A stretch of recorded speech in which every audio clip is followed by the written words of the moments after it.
Finding beauty and content in the mundane is the feeling I get from watching Paterson, a 2016 film by Jim Jarmusch that simply provides a glimpse, a slice of life spanning a week in the life of Paterson, a bus driver, dog owner, husband, and poet in the city of, well, Paterson, New Jersey. The film affords plenty of time for emptiness, not to be mistaken with nothingness, the absence of worth or significance. But instead, it views this as a blank canvas that provides ample space for our thoughts to stretch into. And it's in these moments of peaceful contemplation that Paterson transforms the mundane, from which he carefully observes throughout his daily routine, and transcribes them into poetic verse, inheriting a magical touch as it sifts through his imagination. And here we have a scene near the end of the film that functions as both a microcosm and payoff for the rest of the picture. The stillness or lack of any unique characteristics is equivalent to how Paterson's weekly routine is presented. He wakes up needing no alarm. He kisses his wife before going to the kitchen to eat a bowl of Cheerios. He walks to work, writes verses he came up with during his commute before heading out into the city to drive his route.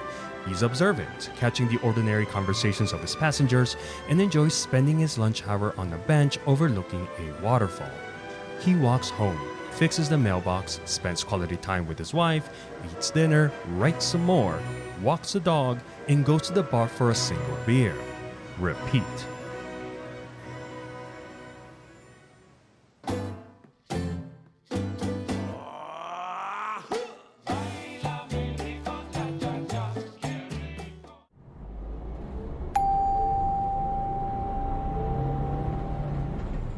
For the most part, Paterson's routine has no large variations, and no musical score to accompany them. They are ordinary, and their normality is further punctuated by the compositions of each shot.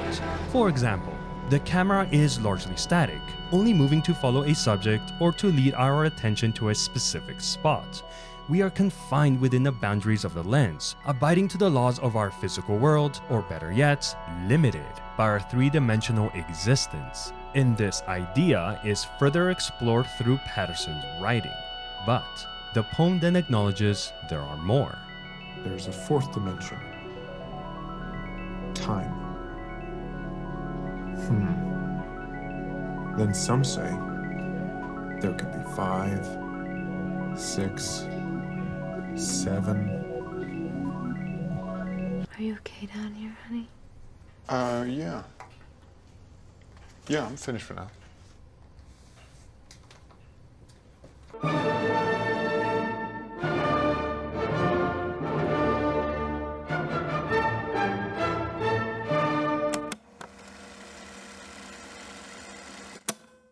Well, it just so happens that the good old montage is a perfect conduit for mind-bending concepts like temporal dimensions and beyond. These scenes function as both a passing of time and a bridge that pulls Paterson and the viewer in turn from the structured mundanity and into an unfettered manifestation of creativity. Add a dash of musical accompaniment and you can just about feel the texture of these dimensions bursting through the scenes.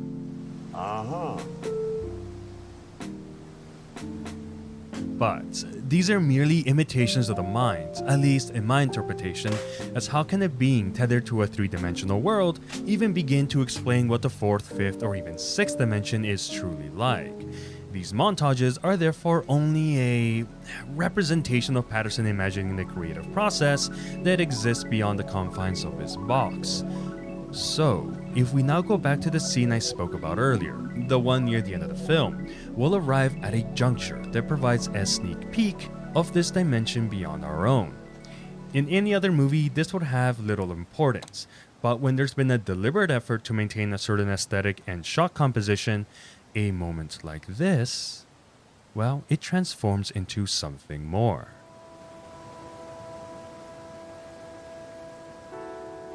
A simple zoom, yes, but it's pulling us in a new direction or dimension that the movie hasn't explored. Unhindered by the confines of the screen, the subject is no longer tethered to the world around it, thus pushing the boundaries of the frame to reveal a well of consciousness from where Paterson draws his creative touch. All this to say that we are stepping into the mind of the artist. It's momentary, and it's quickly replaced by the familiar montage we've come to expect.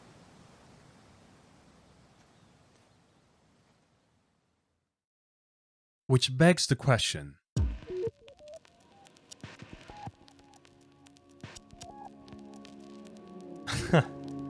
Luckily for me, I don't think there's a right or wrong when interpreting a work of fiction, especially if it involves poetry.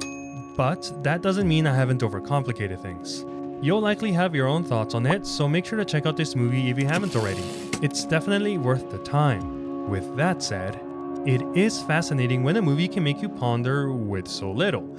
The happenings on screen aren't otherworldly. We aren't discovering the essence of humankind through some metaphorical journey through the stars, or even uncovering a string of corruption that connects the humble New Jersey Transport Corporation to the Illuminati. We are in Paterson. It's the start of a regular work week, and we just happen to be along for the ride. But it's during these moments of normality, of the mundane, that we are able to peer through the swirling mess of our ever-present thoughts and into a world of tranquility, creativity, or in the case of our friend the bus driver, dog owner, and husband, the poetry of our everyday lives. Thank you for watching.